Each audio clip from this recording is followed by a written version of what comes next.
All right, welcome, kings and queens. Today we are talking love and marriage, Huntsville.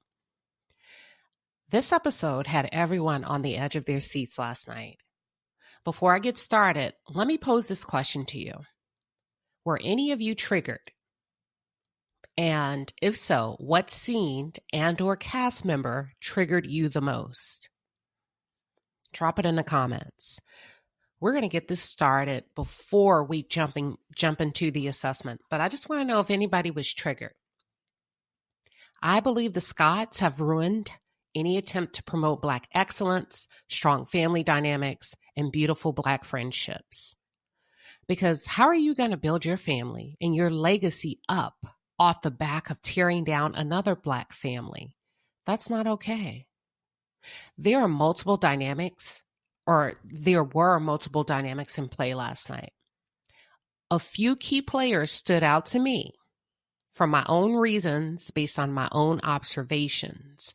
All of this is alleged, okay? This is based on how I look at these episodes for the not so obvious to present a different perspective from start to finish. There were a few instigators: Destiny, Tisha, Wanda, and Marceau. For those of you who are just tuned in, or if you're new to the channel, welcome. I appreciate having you here. I am Queen Sheba. I cover a variety of hot topics specific to reality television, but most importantly, I hone in on the behavioral and the psychological traits of the Black experience. This is not a drill. This is not a drill. I'm going to start with Stormy. Listen, Stormy bringing Destiny a gift was pouring a heap of coals on top of Destiny's head. Listen, that was deep. That was profound, and that was a very powerful move. Because if your enemy is hungry, give him food to eat. If he is thirsty, give him water to drink. In doing this, you will heap burning coals on his head, and the Lord will reward you. You know, when we look at this from a spiritual perspective and we try or attempt to understand the word, we know that your enemy is not someone you hate, but it's someone who chooses to hate you. Destiny is choosing this ugliness, not Stormy. And the way Stormy bossed up on her is how you engage in a spiritual warfare. You take out any demon within your range. You hide yourself from no one, which is why Melody kept telling her, just do you, be you. You hide yourself. That means your essence. That means you don't let somebody change your character or who you are or stop you from doing what's natural to you. Hide yourself from no one. And baby Stormy stepped into her spiritual authority by walking in bearing gifts. Stormy, I loved how you looked Destiny dead in her eyes and declared your presence. Did y'all feel the same? Did you learn anything from this on how you can better approach folks who are wanting to engage war with you? I learned a lot from this, and I'll probably be practicing a little bit more of this strategic warfare. This was great. So I'm having a cup of coffee, so bear with me. I'll be taking a couple of sips in between, but let's transition into the Scotts, okay? We're going to talk about the Scotts as a whole. This was a challenge to break down because, like I said earlier, there were just so many dynamics in place. We're going to start with the Scotts as a whole, and then we're going to focus on Letitia. But let me share what I observed. Every physical touch was prompted, promoted, and activated by the Scotts. Go back and watch it. Count how many times they kept putting their hands on folks. This includes Wanda, Tisha, Marceau, and Maurice. Go back and watch how many times those demons touched Martell. They kept putting their hands on that man. Maurice did it, and so did Marceau. Even Tisha touched him. She put her hands on his back when he and Marceau were going at it verbally, when Martell and Marceau were outside. And Martell challenged Marceau to not speak on what he don't know. That was the scene where both Martell and Maurice were on the same page, and they were correcting Marceau to say, yes, Miss Wanda did infer and talk about the child. Okay. And then Marceau says, well, I didn't hear that. And Martell challenged him to not speak on it if you don't know. What I've learned from my observation watching this episode last night is when the Scotts cannot control you, they become physically aggressive. You know, I can't help but wonder if this is the type of dynamic that they grew up with. Seriously, was physical abuse like a normality in their household, in their childhood? Because you got to keep your damn hands to yourself. You can't be touching people, grabbing people because they won't listen to you. People have a right to walk away. That man tried to walk away from you. Okay? I told y'all a while back that the Scotts attack in packs. You cannot hold a sensible conversation with these folks one-on-one. Martell couldn't even get a word in edgewise without Tisha and Marceau running their mouths. Pause. Let's talk. Letitia should have never inserted herself in any of that outside. Let the men talk. I believe, and I've said it before, I believe the Scotts are authors of confusion. I think they have a lot of generational trauma, and it shows up all the time. They are authors of confusion, and confusion is the opposite of peace. It's the opposite of God's character. God's character is not confusion, chaotic, or disorderly conduct. So if you are ever around somebody that's constantly draining you, causing confusion in your house and your relationships on the job, baby, go on about your business. We know who brings confusion. Okay? Let's transition to Letitia for a second. But give me a second. I got to take a sip of coffee. I made a really good cup of coffee, a pot of coffee this morning, y'all. Okay. Letitia won't do right or stand for right to save her life. And if she doesn't correct it soon, it will be her downfall. She's got to correct that behavior. If she doesn't do it soon, it will be her downfall. For the heart speaks what the mouth is full of. What do you recall coming out of Letitia's mouth last night? In last night's episode, drop it in the comments. Before I go in and before I give my assessment, I want to see if we're on the same page. What did she kept honing in on? Do y'all remember? She kept referencing Sugar Mama. She didn't say Sugar Mama's name, but she kept referencing the birth, the existence of that child. She refused to back away from it.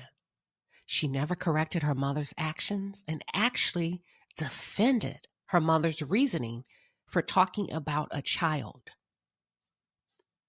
Marceau did marry the other side of the tracks because, baby, in order to speak on a child, you have to be from the other side of the tracks.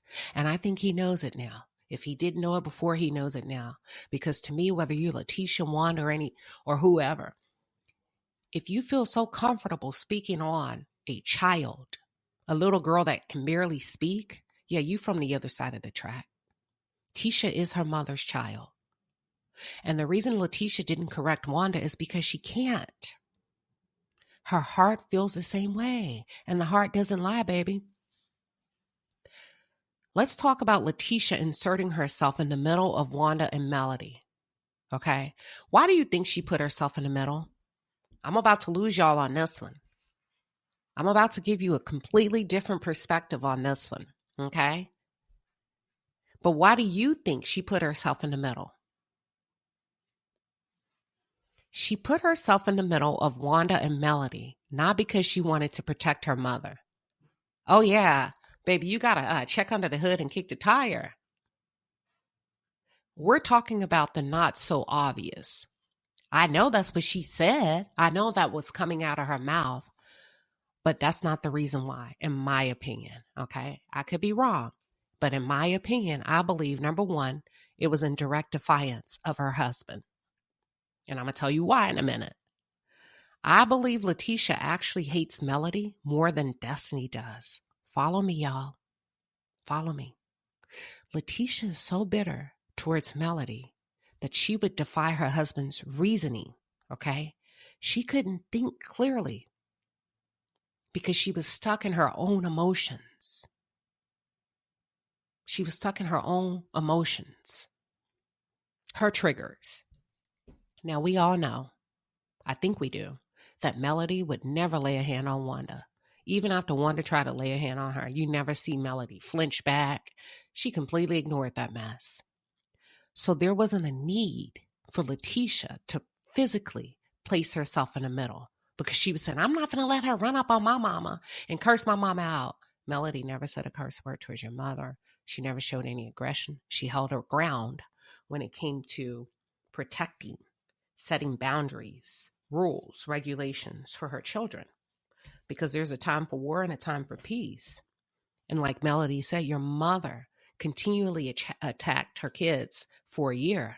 So at that point, Melody and Martell declared war, but not physically. Just saying, hey, there needs to be some boundaries in place. So there's no reason for you to physically insert yourself or turn a narrative as if your mother is in danger, because she wasn't. Okay? She wasn't. But because of her jealousy, Tisha placed herself in the middle.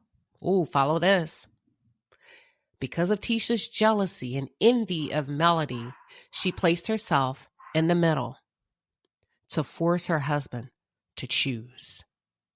Marceau has always had a soft spot for Melody, and we all know that. Tisha may have believed in that moment, in my opinion, that Marceau was favoring Melody over her mother. So she was forcing his hand to choose her and her mother. And guess what? He didn't. Yeah, he didn't. Marceau knows what kind of woman Melody is and what kind of woman Wanda is. He knew Melody was not a threat at that time, but he knew Wanda was. Marceau does not. Listen to me closely. Marceau does not like Wanda at all. Did you see how he yelled at her to get her hands off of him? Later on, when they were fighting behind the building. I believe that Marceau wishes Letitia was a classier, elevated woman like Melody. Marceau may be attracted to women like Melody, and he's displaying that subconsciously throughout his appearance over the course of the show, not just in this episode, but if you go back and you watch him, I believe that he wishes his wife was a little bit more refined, a little bit more sophisticated. Go back and look at the episode when Melody had on like a white skirt and she was coming out of her office, or she was coming out of somewhere, and she encountered Marceau outside. I'll never forget that scene. Do you remember how he looked at her? I don't know about you, but as a woman, I knew he had a sweet spot for her. I felt that come through the screen. Marceau has stood as a protector for Melody on many occasions, and I think Letitia hates Melody for it. Marceau actually protected Melody in Vegas. He protected Melody when she found out about coleslaw, and Ms. Van called him because Martell had become so, unhinged because Melody was going to leave, that she actually thought that Martell, may get out of hand, and Marceau rushed over to the house to make sure that Martell didn't try to hurt Melody. In this scene, he's protecting Melody from Letitia when he told Tisha to move. I know what he said. I know what's coming out of his mouth. And, I don't want to have to fight. And no. Subconsciously, he's protecting Melody. In my opinion. I could be wrong, but that's what I'm getting from this. Okay? And then he included Melody when Tisha didn't give Melody champagne from Black. Marceau made a special delivery to ensure that Melody received a bottle. And this set Miss Wanda off. Y'all don't remember that? This set Miss Wanda off, which in turn set Tisha off. That was the first time I saw Tisha become physical with Marceau because he refused to answer. And you remember she grabbed his face with her hands because just the thought of him doing something nice and kind for Melody, she put her hands on him. All right. Are y'all following me? Y'all, this man has an admiration and awe for Melody. Did you notice how he never showed Melody any resistance and or disrespect in last night's episode? He was focused on Martell like a serpent. I'm going to push it even further.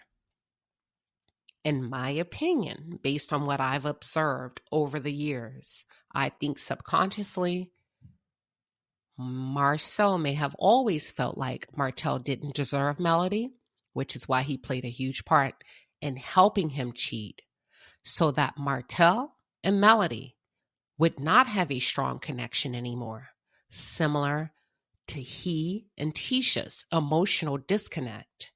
Yeah, baby, misery loves company. Letitia has picked up on her husband's soft spot for Melody. Any woman would.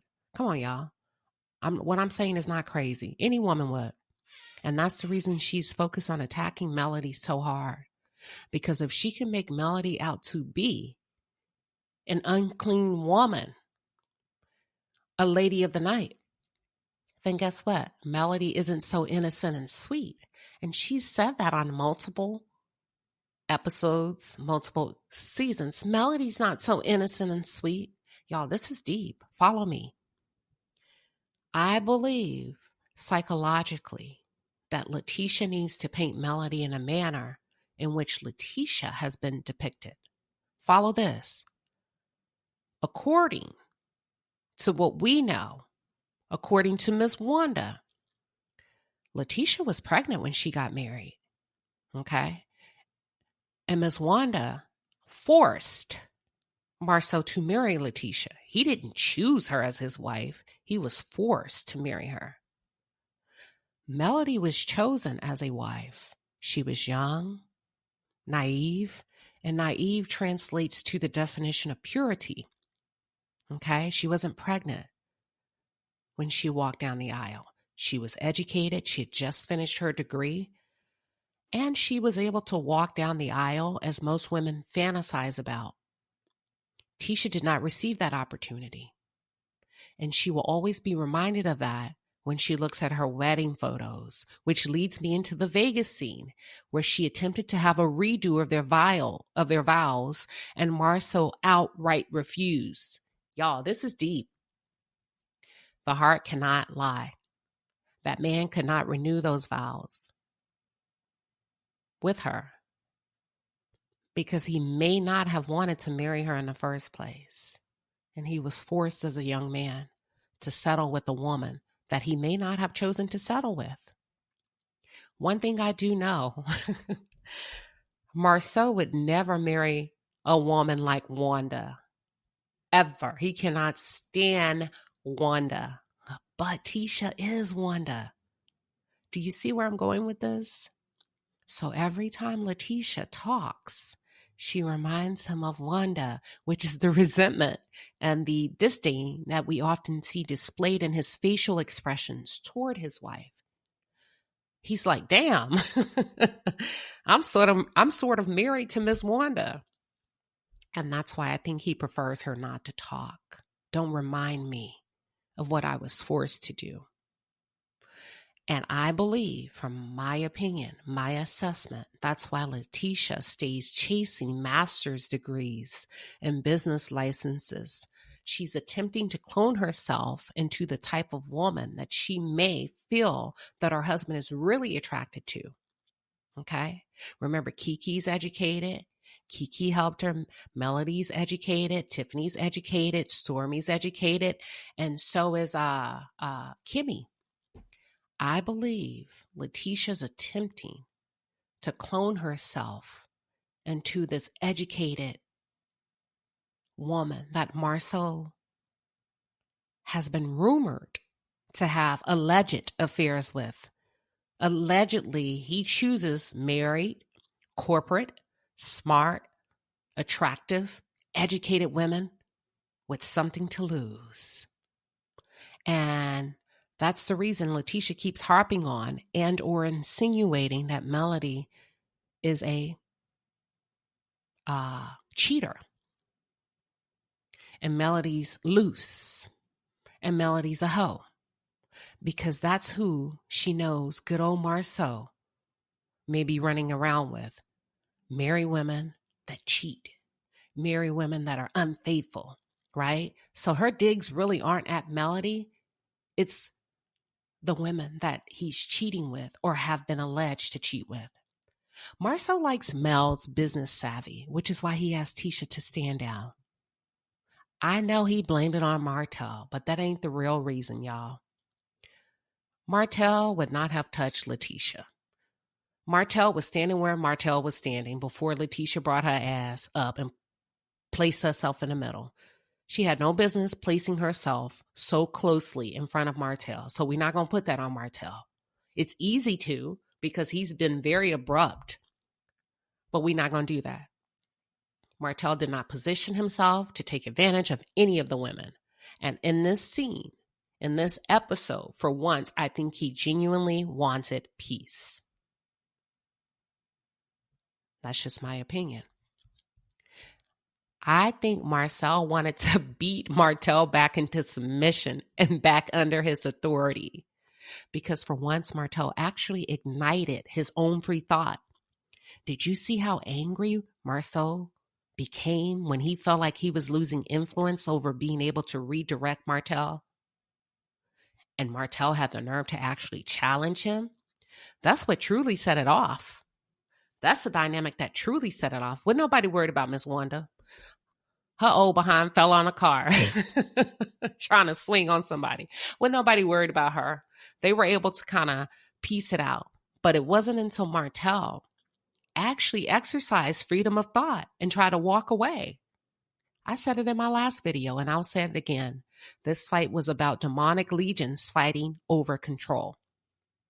Who's going to control who and who's going to control what? If Marceau remains control or keeps control over Martell, he and Tisha control the narrative and the tone of the show. They are the rising stars. Martell has been a show pony for them over the past few years. And because of Martell's cheating with Coleslaw and his blatant disrespect for Melody in the past, Marceau kept trying to put that battery back in his bag. That's why he kept saying, this ain't about the child. This is about the wife. Highlighting, not knowing that he was highlighting. When Marceau said that, Marceau was highlighting his disregard for women, especially a wife, which is actually his wife, if we took a deeper look. These men have bonded on not liking their wives and or mistreating their wives. So how dare Martell show favor to a wife? Bro, we ain't never show favor to them. Okay? And I'm not going to talk about the fight. We've all seen it. But I will say this. It's time to revamp the show or wipe it clean off the slate. I gave you an overview of why there was a fight. There's a cause, there's an effect. The effect was the fight. The cause is everything I just covered. One thing that I did not like, I heard a man refer to Melody as the B word, and that's completely unacceptable. Come on, Carlos. Is this what we're doing? Let's go ahead and close this thing out with Destiny. We'll start with the obvious. For me, after watching last night's episode, to me, it's clear that Destiny needs to go. Like today. She needs to go. Destiny perpetuates the angry Black woman stereotype. Okay? Most Black women hate that because it's not true. And it's something, a stereotype that's used to depict us in a very negative light for the positive attributes and the characteristics that we display. But Destiny is very, very angry. If I were Carlos, I would call her up this morning after having my morning coffee and I would release her. She needs to go. Destiny has zero interest in the overall well-being of the show. And what I mean by the well-being of the show is the reason people tune in is to see people, Black women, thrive and flourish. She does not add to that. She's completely off course and off track. And after a while, something has to give in order for any reality show to be successful. A while ago, Kenya Moore shared that she was disappointed. She was asked what were her thoughts on Marlowe's actions and behaviors as Marlowe's first season holding a peach. Kenya said that she was disappointed in how Marlowe showed up, and she shared why. She stated that drama is good for reality television, and everyone likes to see the girls go at it. But after a while, all of the girls, everybody knows that they have to reel it in order for the show to be successful. They can't hang out there in drama and negativity too long because it's not good. And you cannot place your agenda above the show, which is what Marlowe did when Marlowe continued to interfere with the group's attempts to unite and get things back on track. Marlowe didn't understand that in order for the show to be successful, she has to turn her attitude around so that people can see the show build back up in a positive way. And that's what Destiny's doing. That's what Destiny has done. Her entire presence, the entire time she's been on this show. Destiny is a barrier to progress amongst the women. You cannot win with a Destiny persona. It's everybody else's fault. She's always had a reason for her bad, venomous behavior. But what I like to show, no, actually, you know what? What I like to know is, this is what pissed me off. Okay. What I want to know, Destiny, is what planet do you operate from or live on where you believe it's okay to disrespect a matriarch in our community? What gives you the right to disrespect an older Black woman that's not disrespectful to you? The way that girl disrespected Miss Van is so inappropriate. And I believe that Destiny was transferring the energy and the anger and the hate that she has for her own mother, whom she never speaks of. I don't recall her speaking of her own mother, who I believe, allegedly, may have been the one to cause her or place her in the foster care system. But Destiny, I think you ticked a lot of people off in the Black community because I don't care how much we get into fight, y'all. Come on, let's talk. Can we talk? You not disrespecting no aunties, no grandmas. You know, we'd rather go home than say something. And what you said to that lady, no, ma'am. You told this beautiful queen to go pimp her daughter out. That's a non-negotiable, babe. Just on GP. That's general purpose, baby. You got to go. You got to go. And at this point, it ain't even about Mama Van being Mel's mom. Because what this indicates to me is that you do this to anybody's mama. Okay? If you do it to one, you'll do it to another. And that lady was not speaking anything ill towards you. You know, Destiny's the type, if you're nice to her, she's evil. If you're mean to her, she's evil. And I'm going to switch gears for a second. And I'm going to look at this from the question that everybody's been asking. Why did her husband leave her? Like, that's crazy, right? We've been thinking that, why did that man leave her shortly after she gave birth? I'll tell you why. If this is what this woman is like in front of the world, imagine how she behaves behind closed doors. It's hard to be married to a woman like this. That's a lot of pressure for a man. For his own mental health, he had to leave this girl. If this is how she is on camera, imagine living in a house with her. Imagine how she may have treated that man's mother out of jealousy, mad at his mama for simply being a mother to her son, and then envious because she didn't have a mother instead of leaning on that mother. And this is just my thoughts, right? My opinion. But instead of leaning on her mother-in-law, trying to tear apart the son and mother relationship, you know,